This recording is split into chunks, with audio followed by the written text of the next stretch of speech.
You can tell that I'm in a good mood, right? So, how are all of you doing?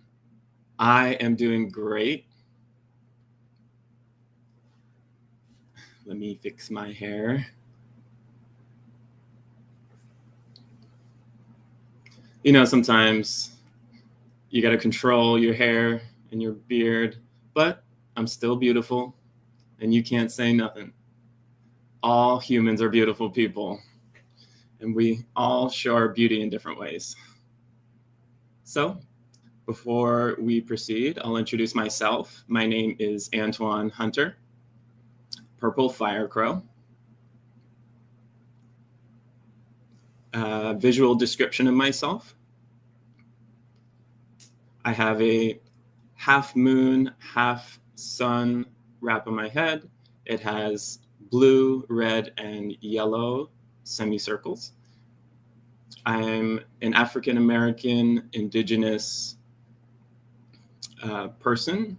I am Cherokee Blackfoot. I'm African. I'm a dark chocolate milk color from my mother. I have an ebony bush beard. And I'm wearing a gray t-shirt with yellow print on it that says #Deaf Woke. So, I'm here in Oakland / San Francisco / the Bay Area in California. And I am so pleased to be here Saturday, May 17th. We are alive. You're alive.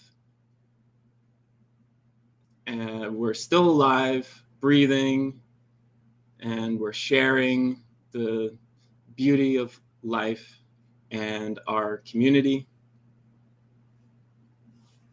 And we are so blessed to be here. So welcome to #Deaf Woke. And you hear that voice. Is that the voice of God? No.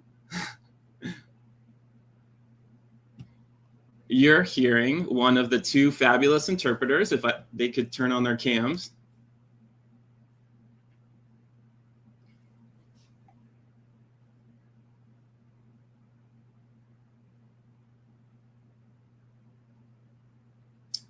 Hi, I'm Kaylee, and if you could introduce yourself. The other interpreter, sign name like this, Hajamu.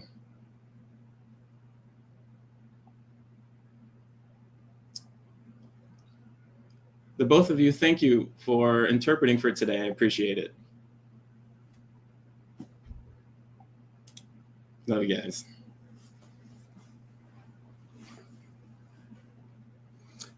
And we have an amazing guest today. Their name is Bianca Ware. She's an artist, an artistic old wise soul from Wisconsin. She was born able to hear and had hearing loss and learned sign language growing up. There were challenging experiences that they had as a young girl, but they got involved in different technical styles of dance since they were 4 years old. And this is Bianca's name sign. Bianca has a BFA in dance, in African dance, and diasporic dance. She's a professional in Ko-Thai and is in the Ko-Thai dance company. She works as a dancer, a musician, and a research assistant in Milwaukee, Wisconsin. She's also involved in theater,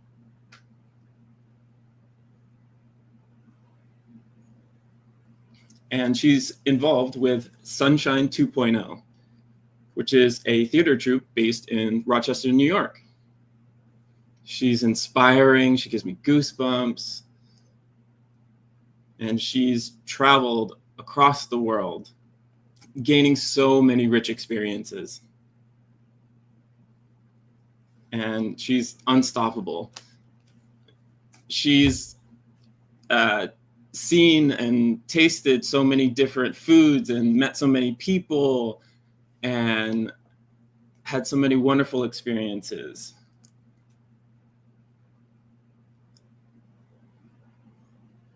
And when she comes up on screen, she'll have more to share about herself. So everybody go ahead and give it up for Bianca Ware. Hey, hello. I'm happy to be here.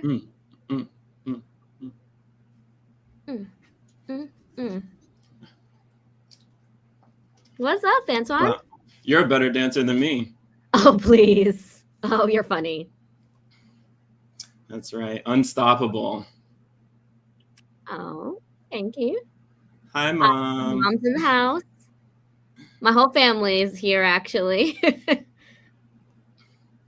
You brought the football team, huh? Oh, I did. So, the first question I've got for you, how are you? I'm doing fabulously. I mean, it's a beautiful day out. I took a walk. I'm off work. Really, I am just chilling. Life is good right now. Reading the bio, it said you grew up in Wisconsin. I thought, Wisconsin? What was that like, growing up in Wisconsin? Honestly, it's a beautiful place. It's a small town compared to others. You know, I grew up in a small town compared to like Milwaukee. But, you know, everyone knew everyone. It's a beautiful area, very hilly, lots of landscape, beautiful place to walk and just be out in nature. Yeah, I mean, my family is all there. There was, you know, usually always something to do. It's home. It was home. Mm-hmm. Yeah, I remember visiting Wisconsin, and there were such nice landscapes, lots of water, and then I had really cheap sushi, and it was not expensive, but it was delicious. Mm-hmm. I think it's kind of affordable over there. It's tempting. But I see you brought your family to watch the live stream. So I was like, I wonder if you were the only deaf child growing up, or did you have other deaf people in your family? What was that like growing up? Technically, it's just me. Only deaf child in a family. I do have one cousin who later in life started to experience some hearing loss, but I'm the only one that is using ASL, that is communicating primarily through ASL. My family can sign a little bit, gesture, and that helps a lot. And I was really fortunate that the school that I went to, they used ASL with me, and my family did as well. So that was really fortunate, a part of my experience. But that's not to say that I didn't have challenges growing up as the only deaf child around. But I did develop really good friendships and relationships with my family. I was very fortunate. I was. Yeah. Do you feel like you're involved in the deaf world and the hearing world and you're able to jump back and forth? Or do you feel like you grew up with a mostly hearing family and then later you got involved with the deaf world? Mostly it was the hearing world, primarily at first. Those were the only people that I was interacting with. And I was using sign in school. There were a few deaf students, really hard of hearing. I was the only one deaf most of the time, but there was a few hard of hearing students in and out of the school. And so we went to a Lions camp. The school would host a Lions camp. I think it was a state camp. I'm not sure, but there was maybe 16 students. It was a great time. We would all go for the week, and there were so many great friends that I made. And that was in the 6th grade, so that was really great exposure for the community. And I didn't really thrive in the deaf community until college, when I went to the University of Milwaukee. That's when I started going to, deaf events and trivia nights, and we would all go out at the bar and just chit chat the night away. And so that was where I really developed some strong, lasting friendships. And that was the cherry on top for me. Yeah, I noticed as soon as you were reminiscing, you were like, so many good experiences, and you were getting happy. How important was that for you, having those experiences? Do you think it was really important? It wasn't just fun, right? They were essential. Oh, it was critical. Yeah, it gave me a sense of purpose, and is what kind of really developed my self-worth, because sometimes as the only deaf person, it's very isolating. And so I think it was very important to have that social interaction and to have people in my life who, valued having that relationship with me and who wanted to engage in an authentic relationship. And so there wasn't really issues communicating with me. So it was really important to have those relationships. I needed that in my life to, just keep going and keep navigating the world and to just be. Yeah, representation is important as well. Yeah, definitely. I noticed your family is very supportive. So many of them are here. They're showing up. Hey, mom's here. It seems like, they didn't lock you in a cage, so to say, and try and hide you away. Never.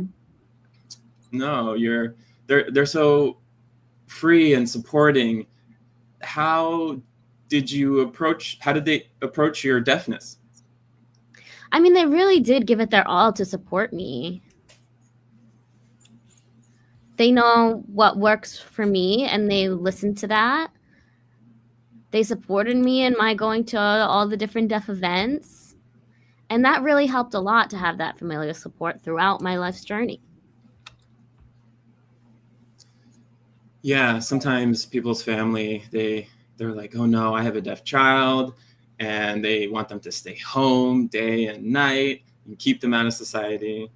But you have gone out into the world and made so many wonderful connections and had great experiences. Did you learn ASL later in life, and how did that happen?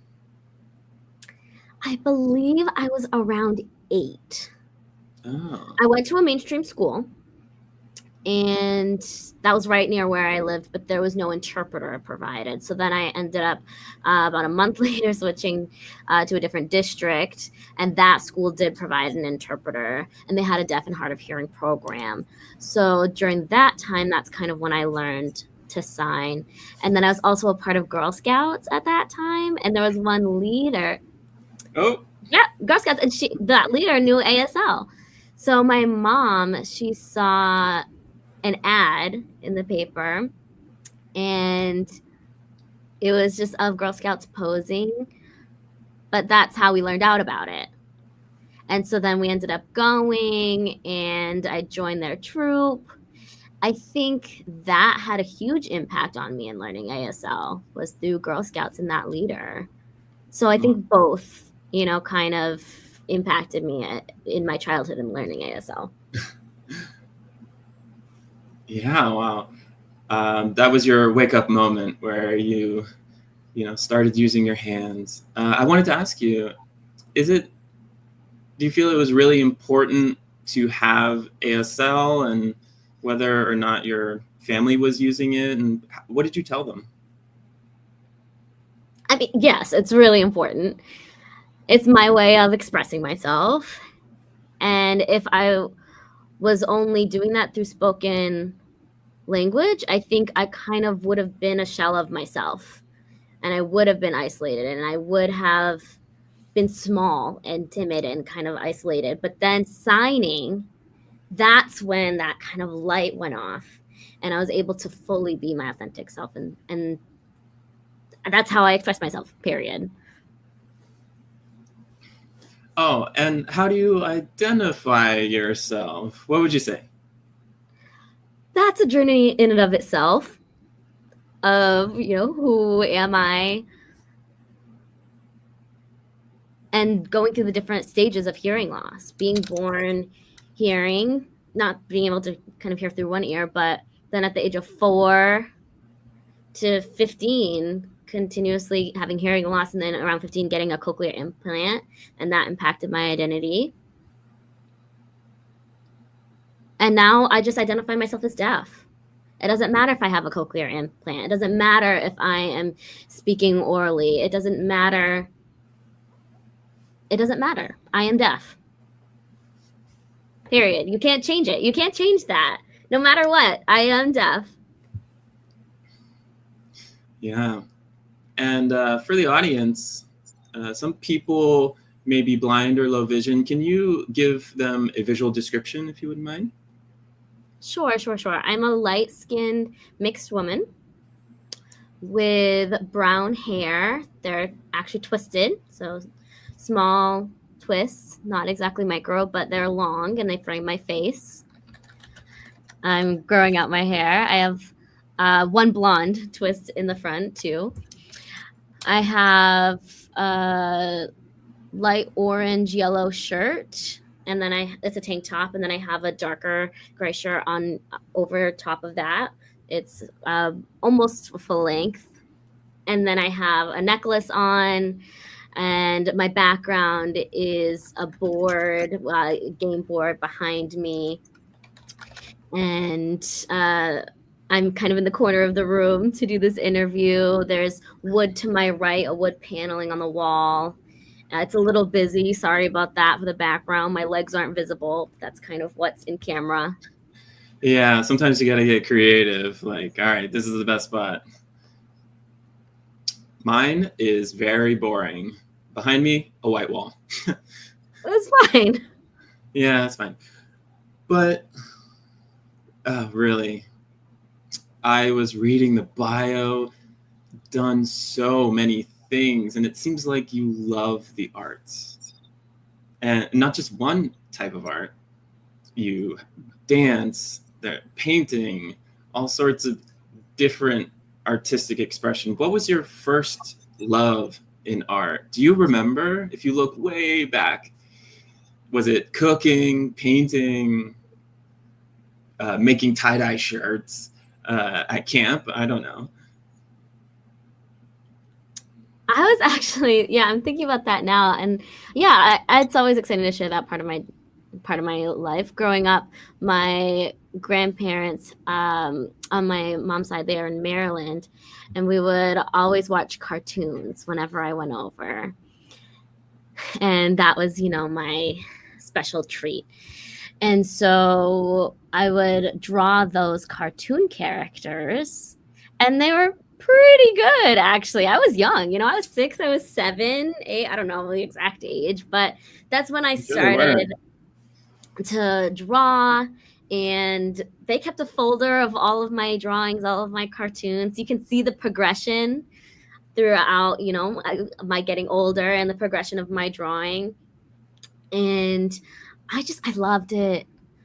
I remember I went to daycare growing up with my sister and some other kids, and we would draw Pokemon. It was really popular. The kids would always ask me, can you draw this one? Draw this one? Can you draw this character? So I'm illustrating away, and that was really fun too. So that was kind of my initial start. Pikachu was the most popular one. That's what all the kids asked for. Mm-hmm. But I love drawing. Sounds like you were starting a business at a really early age. I know. Come on. I was like, give me that business. You're going to be a millionaire by now, right? Starting that early. I But wish. as you got older and you started to practice more types of art,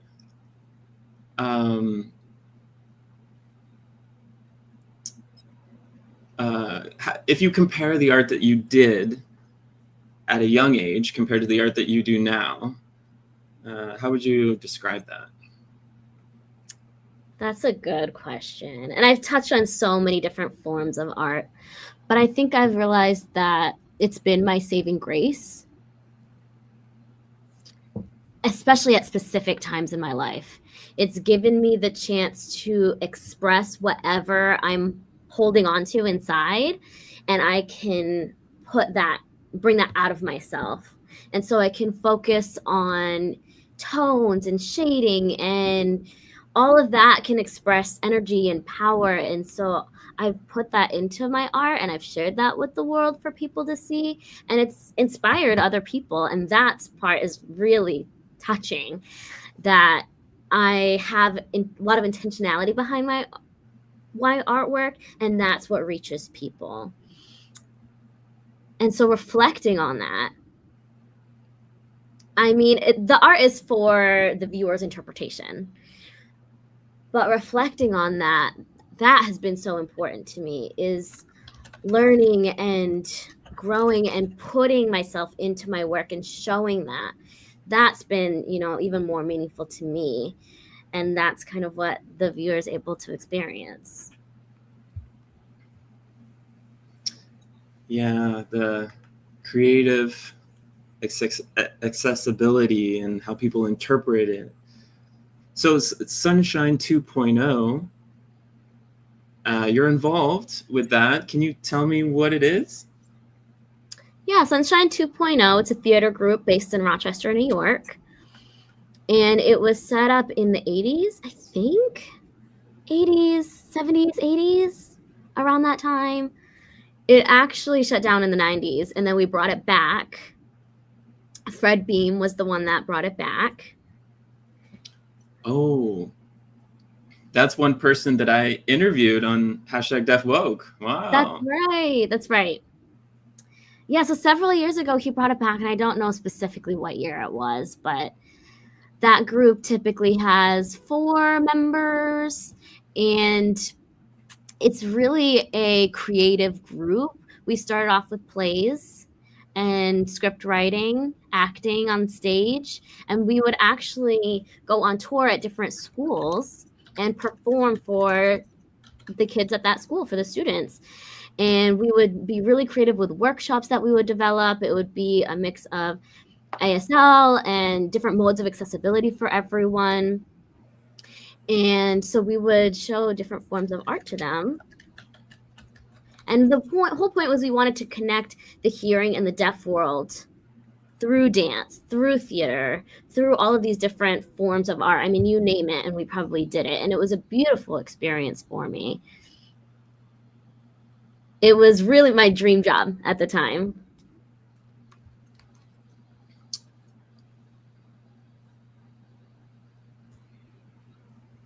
Okay, so before we talk more about dance, I wanted to mention I'm in a gallery. Some people don't know, but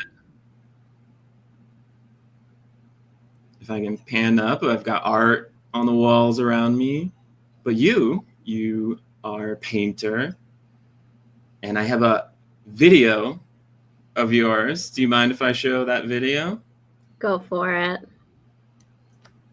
All right, so this video, I'm going to play it now.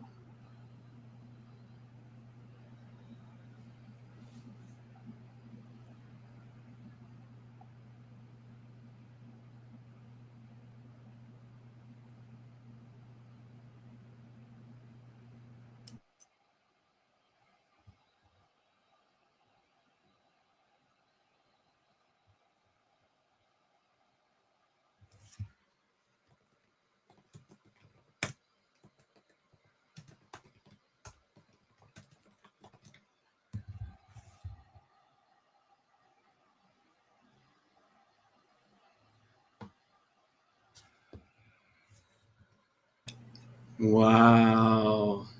Wow.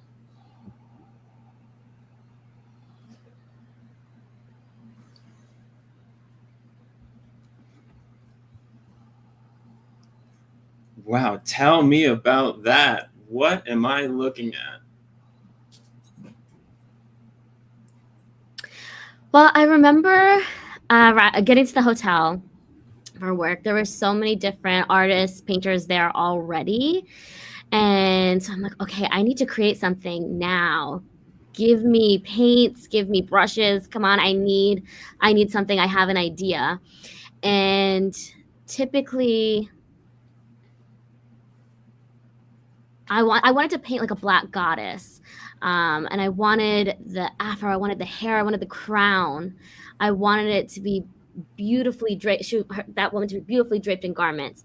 And so I sketched it out, and then I filled it in, painted it. And there were a lot of small details that I really wanted to execute. And I mean, I did it for a couple hours. I really just put all my time and attention into that for the time that I was working on that.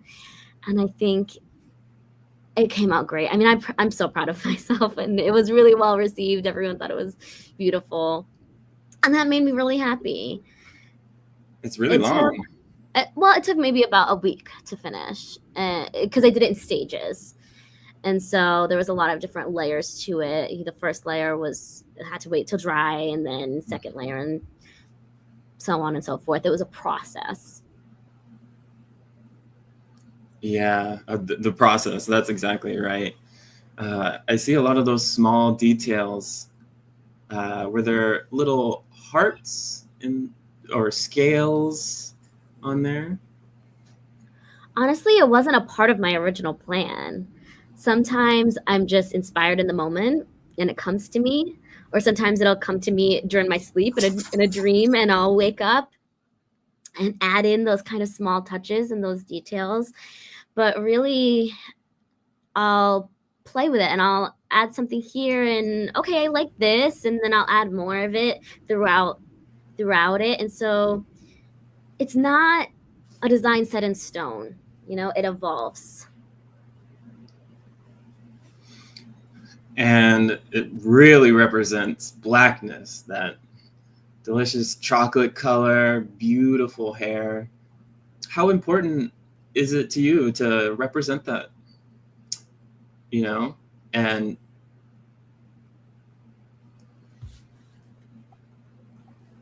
the womanhood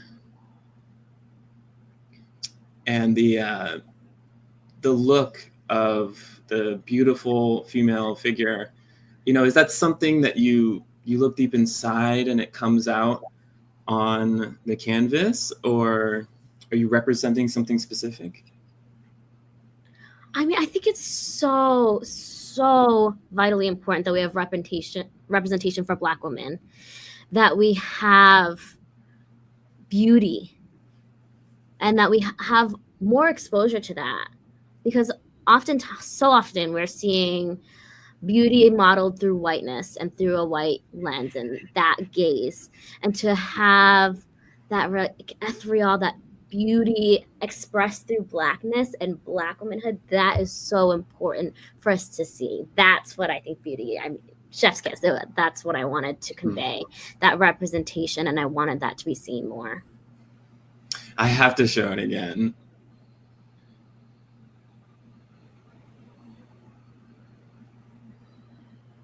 I love the shirt with the white stitching throughout. It's such a worry-free, restful pose that she's in. And because it's a hotel, people are walking up the stairs, going to rest, going to sleep. And so I wanted to show kind of that slumber and the beauty and dreams. Intentionality. Yeah. That's amazing. You're thinking about people, going up the stairs to their room to go to sleep and rest, and you're giving them a sense of restful, peaceful sleep. I think that what you did helps people, get into the mindset that they need to be as they enter this space. It's really beautiful. So when you went to university, and which university it was that you studied dance? University of Wisconsin, Milwaukee's campus. And what did you learn? Well, first I changed my major 3 times. Okay. 3 times. I love Yes. so many different paths, and I went in with the thought of engineering. That's what I thought. Engineering. Okay. Mm-hmm. All right. And then Yeah. yeah, and then I took some classes, different courses related to science, and a couple of electives, eco-science, and I mean, I loved it. I really did. So I went to, I'm trying to think of the person that was like the head of the department, the dean, and I let them know, okay, I want to change my major to this. So then I felt so bad because I had already taken some classes, and I wanted to, join clubs and science clubs and all of that. And it was amazing. I was so fascinated with like environmental science, the earth, the geographical nature, how just that is formed, and the soil and how it oxidizes and all of that. And so that's what I wanted to focus on. And then I took a physics class. Yeah. Yes. That class took everything from me. I failed it. I do blame the professor, though. I do. It required a C to pass before you're able to get the degree. So I had to retake it. And I just did not want to put myself through that again.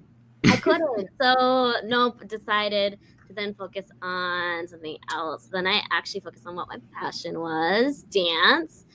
And I went to a few different theory classes as, just general as a student. And then I had to take some modern classes, ballet, really train and prepare myself to audition before actually being admitted into the program, into the major. So that set the foundation and really helped me, but auditions were coming near. And so I'm getting myself ready for it. I'm practicing, preparing for people to watch me, for the choreographer to have their eyes on me. And the choreographer, was great, provided feedback and during like a preview. And then for the audition, it's in stages. So they have modern dance, African dance. And so you show the choreography, you show your choreography. And for that part, I thought I was going to die. I thought I was having a heart attack. I could not breathe. I had to walk out of the room. I said, I'm so sorry. And I was thinking I was going to fail because of that. But then I was shocked when they told me that I made it. Oh my gosh, it was so stressful. But that's how that happened. You know what? The engineering and that whole journey that you made all the way to trying out for dance. But did you have any dance experience before you tried out? Well, I did, but I kind of got convinced not to do it because, it's not a real job. So, but I decided, why am I going to let other people tell me what to do? No more. No. I've been teaching dance for over 30 years. Dance is no joke. Preach. And I get it, but it's a type of art that brings community together. It's healing. And, well, I'm not going to tell you. You tell me, what does dance mean for you? Well, first of all, dance in and of itself is a language. There's no barrier. It's accessible for everyone to understand. You don't need to have the hearing. You can show up and learn the history of dance. And growing up, there was no interpreter in dance classes. that I went to, you know, I would just go to different classes and pick it up. In high school, ooh, I have a story for you. I wanted to join this dance team. I wanted so bad, and it was so important to me, but I kept failing the audition. And every year I would try, and finally in my senior year, but I kept trying. I wanted it so bad, and I never gave up. And I mean, obviously it was important to me. I wouldn't have put myself through it if it wasn't. Yeah, never give up. Mm-hmm. Never ever give up on your dreams. Any of the dreams that you have. Preach. And interpreter is supposed to be singing, not saying, never give up.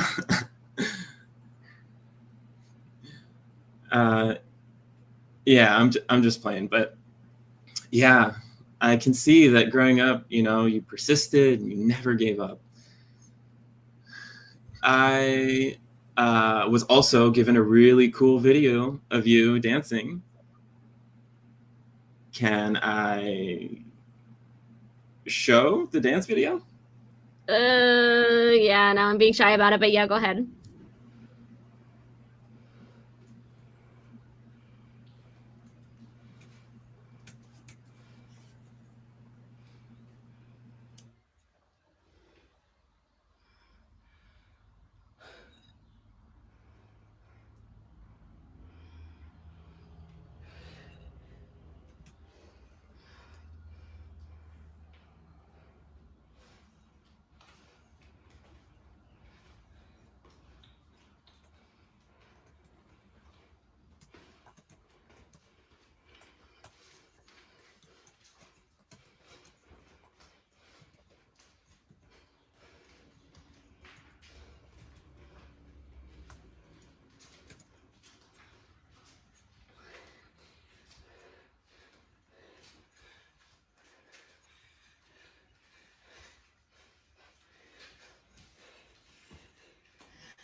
Wow.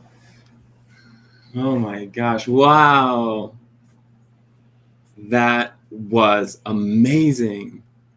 Thank you. I can see that, you know, inside of you, you have history that moves. It tells a story. you have something, you know, in you that's been passed on for so long. Tell me about that dance. Oh yeah, happy to. That dance is called The Sum of Who I Am, and it's inspired by accumulation of African dances and a lot of different dances that I learned throughout my program. And so I kind of spliced them together to form one piece. And that was for the Bay Area International Deaf Dance Festival. I think that was for 2022's festival. And so that took about 2 months to develop, clean it up, choreograph it. I'm a little bit of a procrastinator, so I was waiting until kind of the last minute to put something together. I'm like, okay, I can't wait any longer. I have to do it now. And so then I ended up staying up day and night to put it together and just kind of put together a creative piece. But that was the end result. And so I wanted to record it to show the festival what I had prepared. And so that was filmed in my home. It was a little bit of a mess, but beautiful. I felt as though it was showing, you know, when I graduated from that program, it was hard to find a job. And I didn't dance after graduation from 2014 until 2019. There's a huge span of years where I didn't dance. And then I finally got back into it. And so that dance was kind of honoring that and being grateful to be that dance came back to me. And there's a time where I didn't have the motivation to dance anymore. I just didn't have that in me. And finally, you know, that spark came back. And so I was grateful for that. Oh, yeah. So it really represents, you know, all of that in that time in my life. You mentioned that you did the Bay Area International Dance Festival. Can you tell me how that went? Yes, my first year participating was in 2022. And artists from all around the world flew in. There was poetry, theater, Sunshine 2.0. And I think maybe the first time technically was when COVID, and that happened virtually. Sunshine 2.0 did a submission, and it wasn't the same as what we did in person in 2022. But there was one dancer with me, Gerald, and Gerald also a member of Sunshine 2.0. And so the two of us went together to perform, and we did 2 shows. I wanted to provide that opportunity to Gerald because Gerald's mother was in the audience. And so I just wanted Gerald to have that spotlight. And I loved that. I think he had a wonderful time too. And Gerald was able to connect with a lot of people there. And it was like an instant connection because, you know, we all have a similar commonality. We're signing. We all love the arts. We love dance. We love theater, performing. And so we were able to share that opportunity on common ground. And we wanted to just like seize every moment that we could.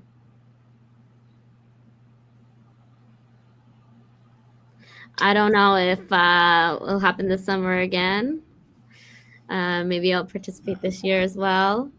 Mm.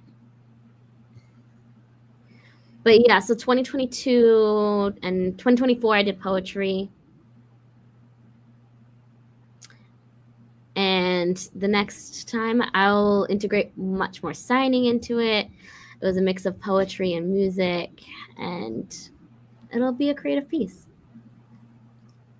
Yeah, you are an amazing artist and dancer. I see a deep desire for creativity in you. And,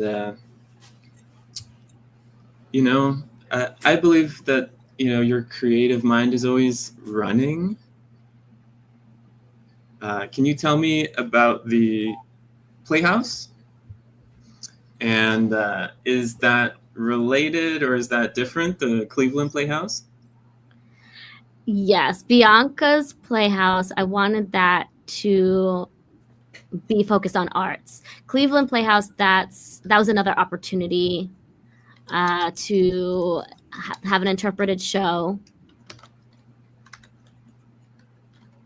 And there was an artist, Cook, and we went together with the Sunshine 2.0 team, and that was poetry on stage in Ohio, and that was really beautiful. That was in person. Another time we were filmed in a studio, so that was a really cool experience. We worked together to interpret and translate. We practiced a lot beforehand, before the performance, and we were able to provide that interpreted piece. It was very music focused, music heavy. So that was a challenge to figure out how to interpret the music and what name signs to come up with, and all of that was a lot of technical details, but it was a really good experience. Wow. So Bianca's Playhouse, is there a lot of technical things related to that? How much technical work are you doing? Well, I'm still in the early stages of it because I want it to be related to film work. And I want that to be really creative pieces. And I want it to focus on deaf children, for deaf children's shows. And so I'm still including voice and sign, captioning, all of that in the film. But I want to do it this summer because I have my own studio now. And so I want to start this year. I did a lot of traveling in Europe, so this took a back seat. But now once I have a studio, then I'll be able to focus on producing the work. So it's a slow start, taking baby steps. Bit by bit by bit, yeah. You're on your journey, on your way up, okay. Yeah, have, a script in the wings. Yeah. So making a space for, the younger kids to look up to role models and look up to people that, they want to become when they get older. Who are your role models? Well, I have 3.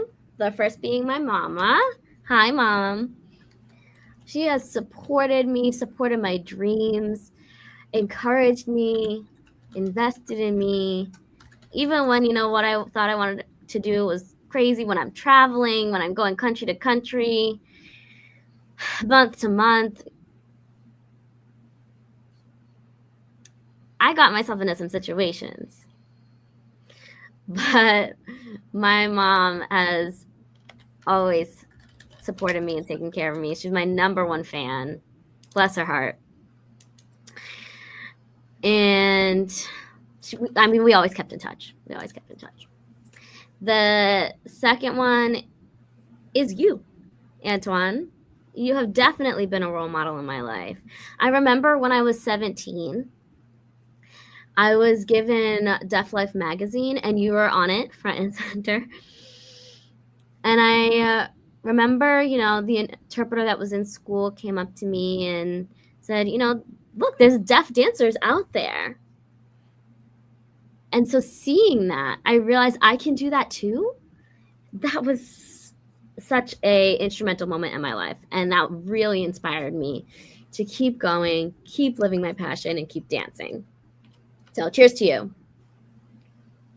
Yeah. So yes, you were definitely a role model. Right here, actually, on the screen. And you just love life. It's amazing. It's amazing to see. And then my third is my Aunt Deirdre. She loves to travel. And she gave me the opportunity to see the world for the first time when I was 17, still in high school. My school was going to France for 10 days. And I really, like, I was desperate to go. I wanted to go so bad. But my aunt gave me the funds to go because I didn't have it. I didn't have the funds, but I wanted to go so bad, and my aunt gave me the funds, and that gave me the experience to see the world, to travel, to taste that, and that sparked my love for being a little nomad, and I loved it, and I've been going country to country ever since. So now I'm always out of the country, but I am in America right now. I feel you. I feel you. Wow. You see the comment? Aww. Oh. Yeah. What I wanted to say was it's such a huge honor to work with you. You always keep it real. You rise to the challenge. You're one of the hardest working people I know. And, you know, hearing you talk about those role models made me realize we should play a game. Name those people. Okay. Okay. Here we go. All right. Are you ready? You know this is #DeafWoke. This is our game we play every show. Name these people. You've got to guess based on a description, like a bio, and then we'll give you a lifeline if you need it. Yeah, maybe initials. You could ask for maybe what they do, and then you can guess. All right. Bianca, are you ready? I think so. Okay. She's deaf and a native of Newmarket, Maryland, a well-known performance artist, widely recognized for her American Sign Language music videos, and creative director for the one-woman show, The Blank Show, for 17 years. She is a leader and entrepreneur for over 2 decades. In 2023, Blank was honored as the Distinguished Alumni Award recipient from NTID, Rochester, New York. So who is it? Okay. I know this one. I do. Rosalie. Yeah, yay. Wow. Yeah, that's right. Okay, all right. We've got the next one. He's hearing and a native of Oakland, California.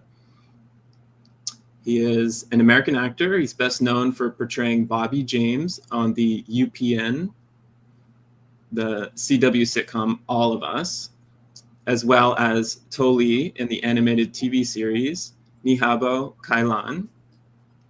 Starred as Ben Hinton in Daddy Daycare and appeared in Grey's Anatomy, ER, and My Name is Earl. Who is that? Oh, I'm trying to think. I want to say... can you let me know if I'm close? Will you give me a hint? Daniel, you know. Do you want me to show you a picture? Oh. For some reason, when you saw Grey's Anatomy, I was thinking somebody else. Okay. Oh, dang. I'm trying to remember his name. I mean, cute little kid. Yeah, this is a hard one. That picture's so cute. Oh. Kamani Griffin. Just the cutest little boy. He's been in tons of series as an actor. Okay. All right. We've got the next one. Now I know. She or they are native of Richmond, Virginia. They're deaf and hard of hearing. They're the founder and CEO of ASL Garden. They received the Mary Bowman Arts in Activism Award in 2023 from the National AIDS Memorial, an organization that has the public display of the internationally acclaimed AIDS Memorial Quilt in San Francisco. She's a doula, life and job coach, herbalist, gardener, activist, abolitionist, artist, poet, photographer, videographer, visual artist. Who is this? I'm thinking, I'm rereading. You want me to give you a lifeline? Yes, please.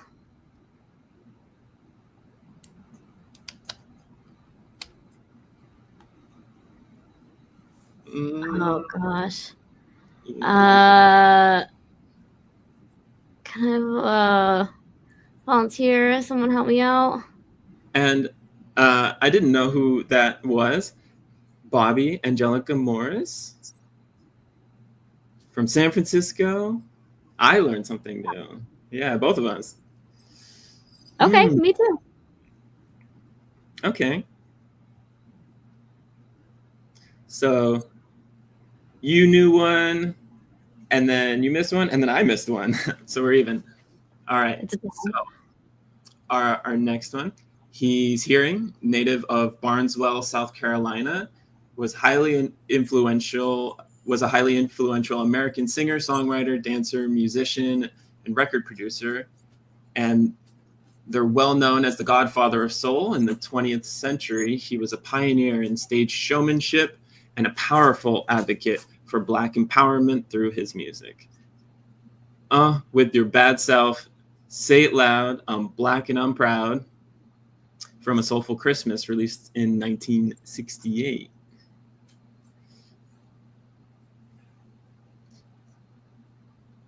I feel good.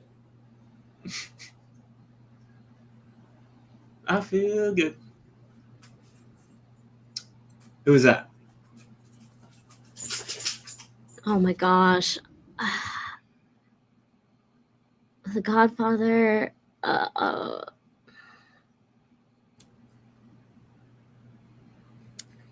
I gotta show you the face. Oh, I know who this is. Okay, James Earl Brown.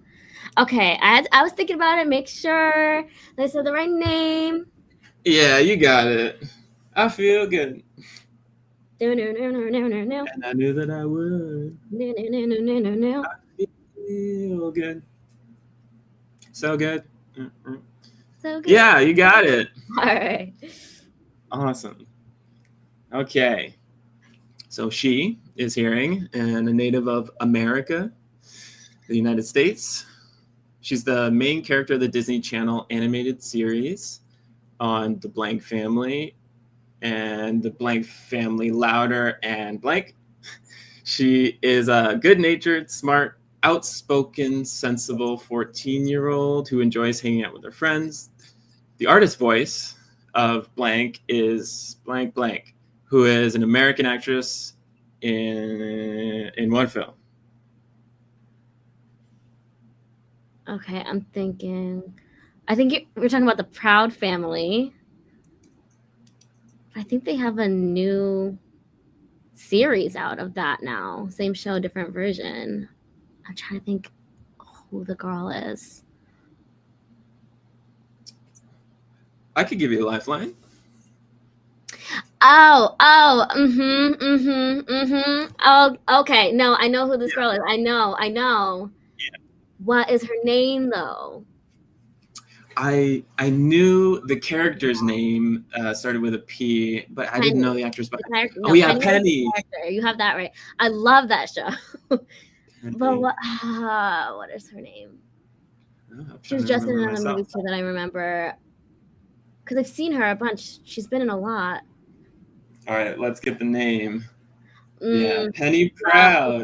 Okay, I was half right though. I was kind of right. Kyla. From the Proud family, yeah. All right, so we've got he's deaf, native from Chicago, Illinois.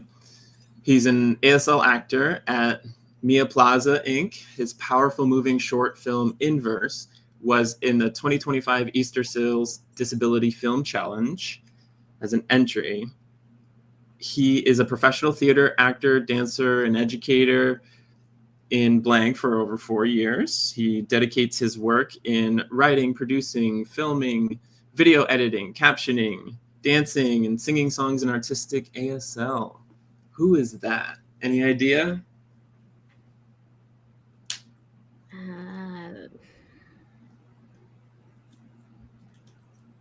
I want to say... You have a degree in dance, so I gave you a hard one. Yeah, but this is also, you know, hearing world, hearing dance, different, you know, another line of history. Part of me wants to say,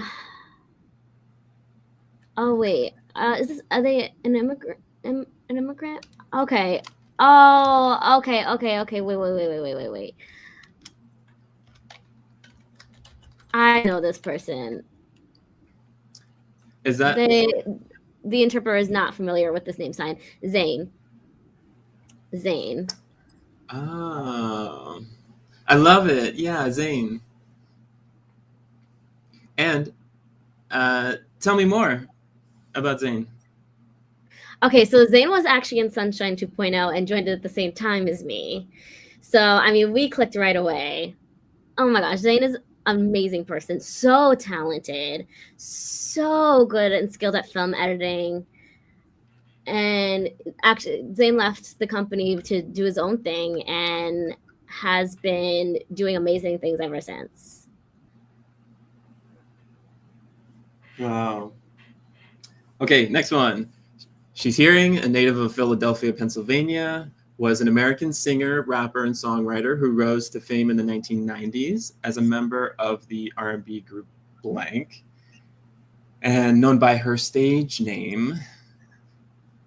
She was raised around the world as a daughter of a U.S. Army serviceman, known for her spiritual journey, and she dedicated the last years of her life to the education, empowerment of humanity through holistic healing by establishing this foundation in 2003.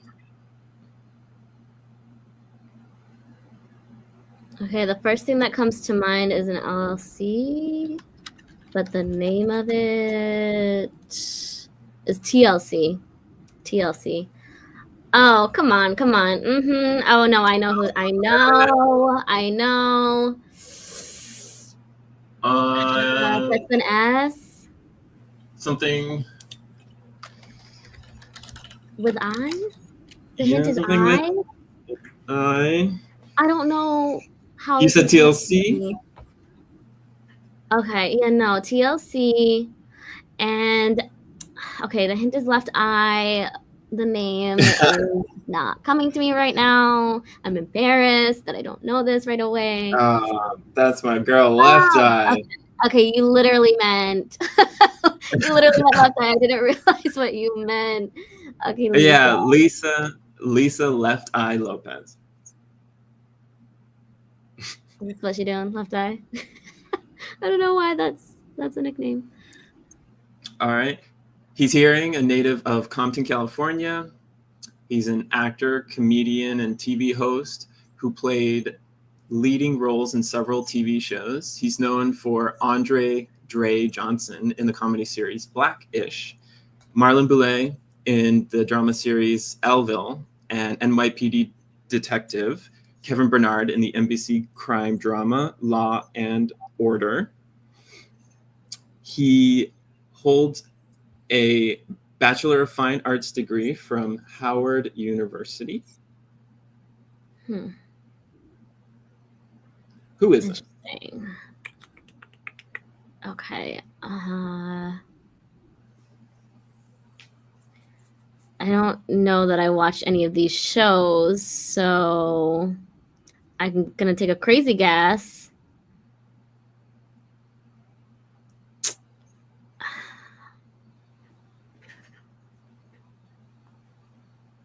I don't know. Probably, I'm probably gonna say the wrong name. Terrence That's probably not right. Oh. Who's that? Oh no, this guy's funny. He's a comedian. Yeah, funny. This is a funny actor. Oh, Anthony Anderson. Yeah, Anthony Anderson. No, he's great. Great job. We're almost done. Trying to rattle through these. So the next one, she's deaf, a native of Washington, D.C., is an award-winning transformative storyteller and prominent thought leader, advancing intersectional disability inclusion and social changes in the creative and advertising industries. In 2017, she was the first deaf woman recruited by BBDO, Batten, Barton, Durston, and Osborne worldwide, and she served as the first deaf juror at the Cannes Lions International Festival of Creativity under the Industry Craft category in 2022. This is a long one. My first thought is Michelle Banks. Really? I don't know. Yeah. Really? It's not? If you don't know. Oh, no, not Michelle. Okay, no, I met her. I saw Yes. her. I saw her. Storm. Yeah, Storm Star. Yeah, Storm. Storm Smith, that's right. And this is the last one. He is deaf and hard of hearing, a native of Boston, Massachusetts, and is known as this. He is a good vibe DJ, mobile in live music at many events. He does weddings, private parties, public events, and he's been doing it for 10 years. They won several DJ battles in first place for Sound Clash and third place for DJ Wars Battle Royale. They're a music producer, entertainer, skit comedian, and have 2 degrees, a Bachelor of Science in Psychology and 1 in Social Work. Okay, impressive. Okay, DJ, I think wears glasses, short hair. Oh, yeah. That's the one I was thinking of. Dre. Yay. Dre Robinson. All right. You won. Loved it. Yay. Yeah, that was a tough one. Yeah. Yeah, somebody like blank this and blank that. I was struggling. Who made this? It wasn't me. All right, so time is running out, and I know the audience is watching, and I don't want to be selfish. I know, I'm sure they've got questions and things. If you're watching, we've got beautiful, intelligent Bianca here. If you have a question or a comment, go ahead and type them in the chat on YouTube or Facebook, Twitter. Go for it, and we'll take your questions.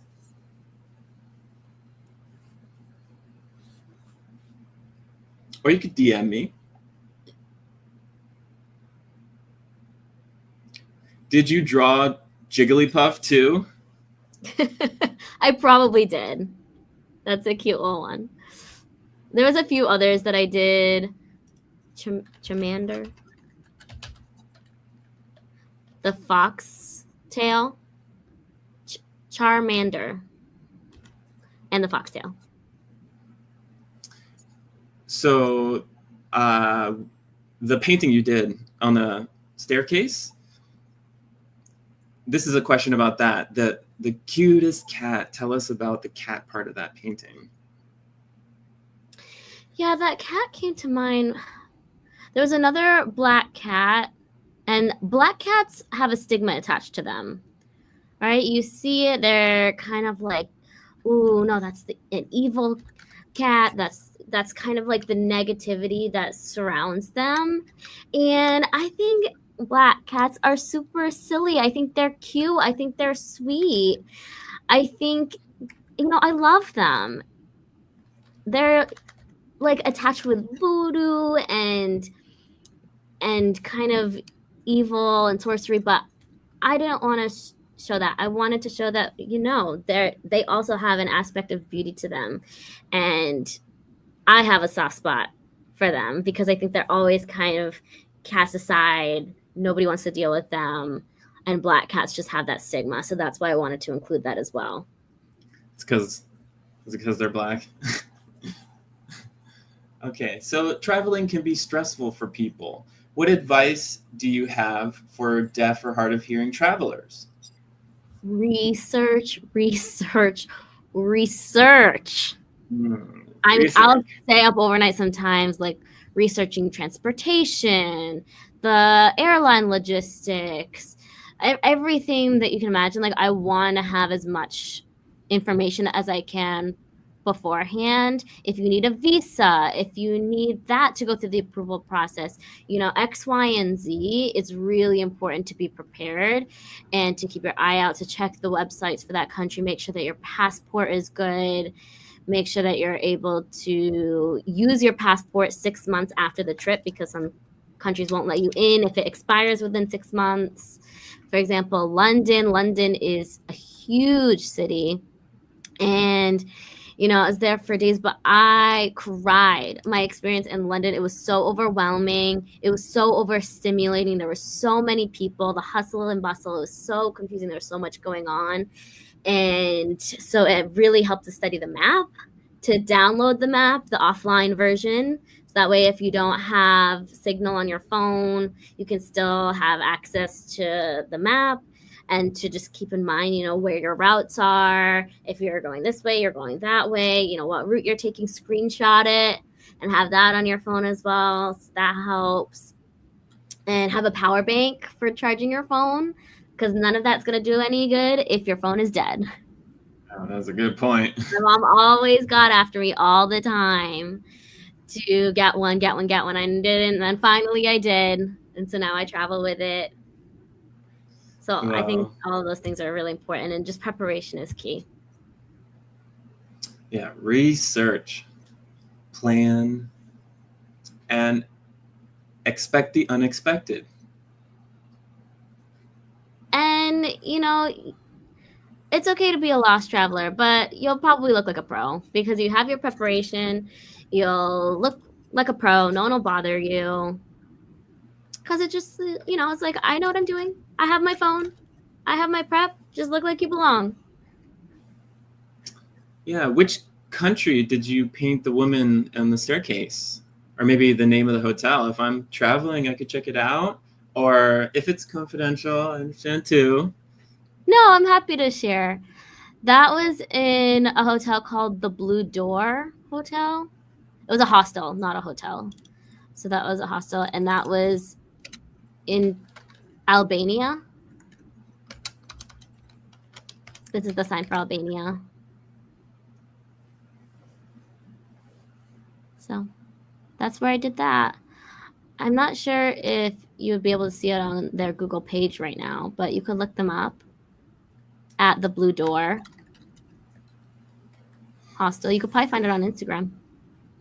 Oh, wow. So your father and sisters are great artists. Have you thought about doing a family project? That is an idea. I mean, we all collaborate, so we could make something.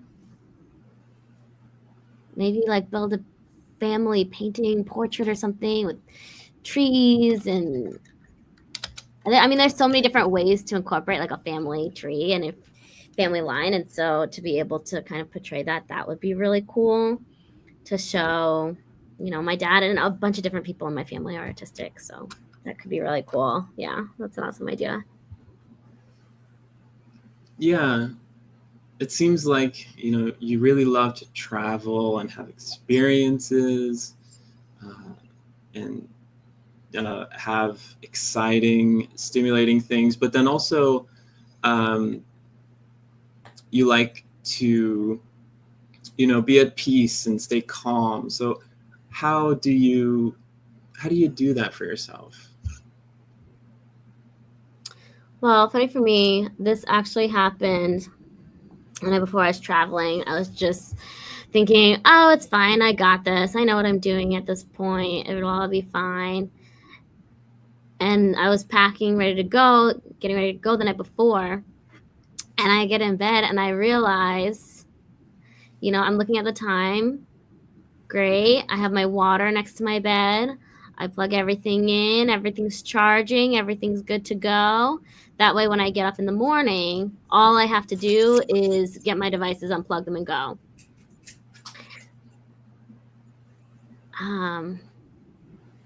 That's it. Yeah, I do everything the night before. I get myself ready. That way, I don't have much to worry about. What is your advice for every young girl who watches you from home in their rural, small towns, seeking for passion?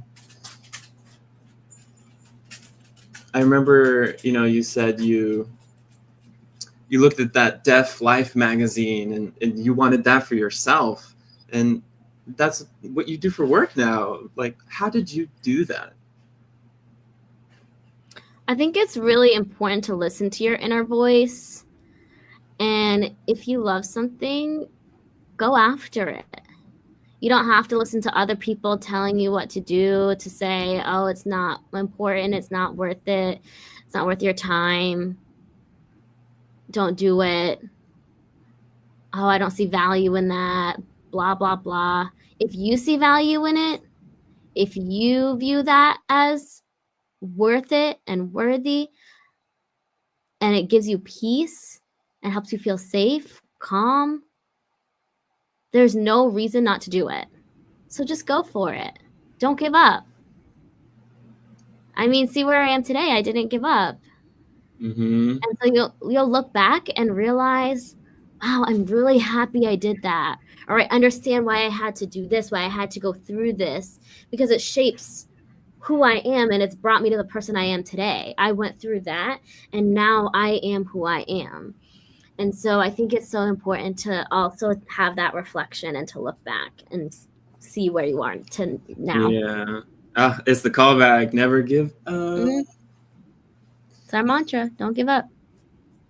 Yeah. Another person asked, do you have any videos sharing how to travel or other things related to self-care or deaf wellness? Well, I do have a platform on Instagram. And Deaf Woke is an amazing platform Deaf Wellness. So I was working with Deaf Woke, with Deaf Wellness, and developing different videos for videos related to self-care, meditation, your inner child, and for traveling as well. So there's a series of how-tos, how to prepare for travel, how to research, and accessibility, where to find accessibility for you, if you need a wheelchair, if you're low vision, if you're deaf, etc. So that is a series. Or if you want to go somewhere, last minute, impromptu, and just wing it. And then I talk about that as well. And so there's videos explaining my steps and my process and how to prepare for that.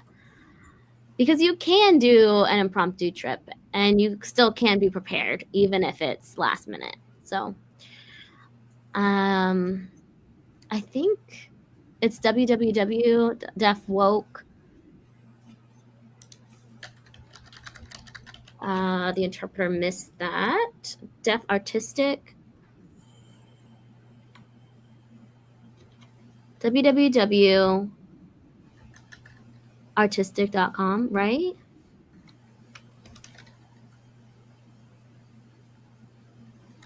DWA. Yeah, I don't want to give the wrong information. So Antoine, check me, make sure I'm right.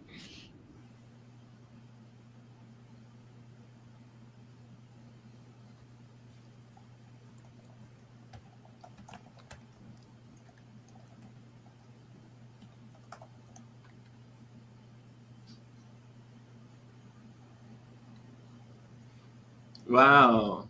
So if people want to watch those and learn things, you can go there and watch it. The whole team did a great job. Bianca did an amazing job. So yeah, just wow. You know, I feel like I could talk to you all day and all night because you're brilliant. You've got a amazing way that you carry yourself, and you know, so interesting. You're powerful, deaf woman. You've been dancing since you were 4 years old and never, you know, let any barriers get in your way. You went and explored the world, and you've mixed African dance with all sorts of other types of dance, embodying ASL in your work. And you founded Bianca's Playhouse, which is amazing. And, you know, I see into the future, you're going to be, you know, dropping bombs like billboards, and you've got videos that help people, that help children. And I feel like your work is such a gift, and I wanted to support you and shine a spotlight on you. I think you inspire deaf and hard of hearing and blind and all sorts of people, and you do it without any apologies. And you've been involved with so many organizations, with RIT. You're involved with the Urban Jazz Dance Company. Like, wow, it's so many different amazing things. You've traveled across Europe and America, and you know, the all sorts of international festivals, and just, oh man, I go down the list and it's like boom, boom, boom, boom. It seems like you've got something burning inside of you. Would you like to share anything with the audience before we go? Well, it all starts with your thought process and your intention, with your mind, what you believe you can do and what you can show the outside world and how you can change that. And so to kind of just try and view it optimistically, and what you produce, it can become a reality. So just be careful what you think about, because that is what becomes reality. Acknowledge your emotions, whatever you're going through. Don't hold on to it, suppress it, because then it's just going to come out in the unhealthiest of ways and it's going to be messy. So really acknowledge what you're feeling, give yourself grace, and it's okay. So do that internal work, release it. We're all human. We make mistakes, but we learn from them. And we're going to experience failure, but we're not going to be stuck for forever. It's important to learn from your failures and to build from there.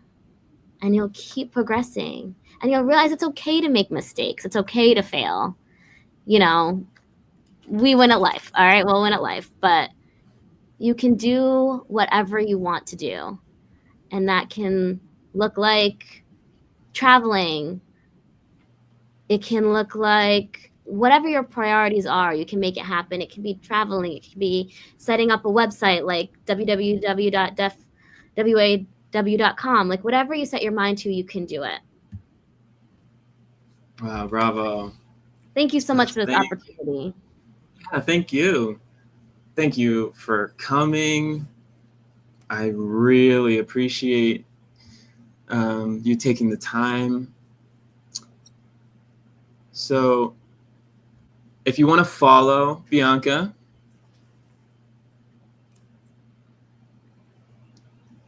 I can give you her Instagram, which is Ware She Travels, W-A-R-E, She Travels. That's the Instagram, and it doesn't have to stop here with us today.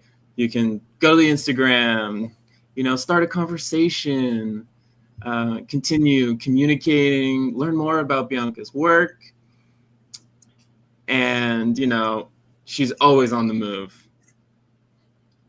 So Bianca, thank you for coming. Thank you so much. I really appreciate it. And thank you for sharing your story. Thank you. Thank you so much. And thank you to all who tuned in, the audience. Much love. Yeah, and say hi to your family. And family. Hey, Fam Bam. The Ware family. Hey, what's up? Thank you for coming. I love you all so much. Yeah. So great. So thank you, everybody. Love you all. Love you all. Wow. That was Bianca. Oh, man. So before we leave, the link is www.deafwaw.com. And she worked really hard on it. It is amazing. Go check it out. And what is hashtag DeafWoke's final thought? Life proves that you can achieve your dreams. Bianca shows that you can do whatever you envision. There are barriers, but if you get out there, familial support is really important. Representation is really important. And a person who's free with their creativity is a beautiful thing. And traveling the world is another way of, tasting new foods and having new inspirations of wisdom. You don't have to be stuck in a cage or trapped anywhere. And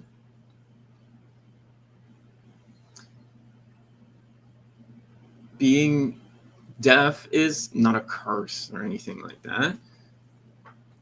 That can also be a part of a gift that you have. Bianca was saying that they still learn more about their identity and their superpowers through travel. And when you travel, you're not depressed and sad walking around and moping along. You're out there in the world and you're learning new things, and you might make mistakes, but that means you plan diligently and strenuously. You plan and it goes better the next time. And I think Bianca does that gracefully. So thank you, Bianca. Thank you to the interpreters, and thank you to 836M for hosting me, and thank you to the audience and Borealis Philanthropy Disability Inclusion, the Urban Jazz Dance Company staff, and that it also includes Bianca, by the way. And all of you who are watching, thank you so much for watching. Thank you. And where are some hearts and likes? Where are they at?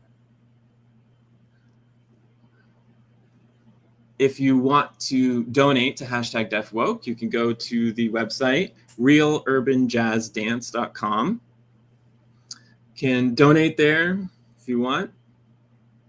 And we had so much fun today. Did you guys have fun? I know I did. Did you have fun, chat? All right. Where? We've got a comment here for the interpreter to pronounce where correctly.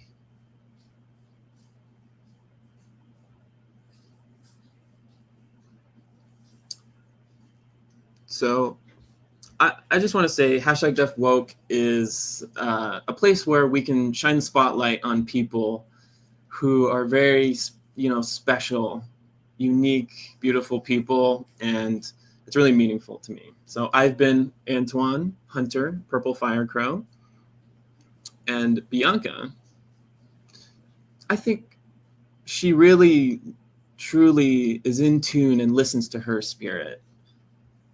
And I think whether you're deaf or hearing, you have to learn to listen.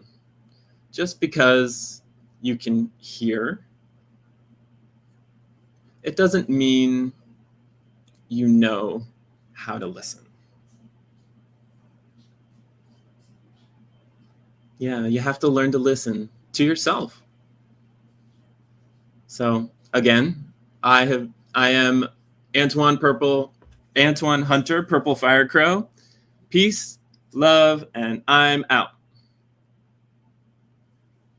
Oh, where's my music?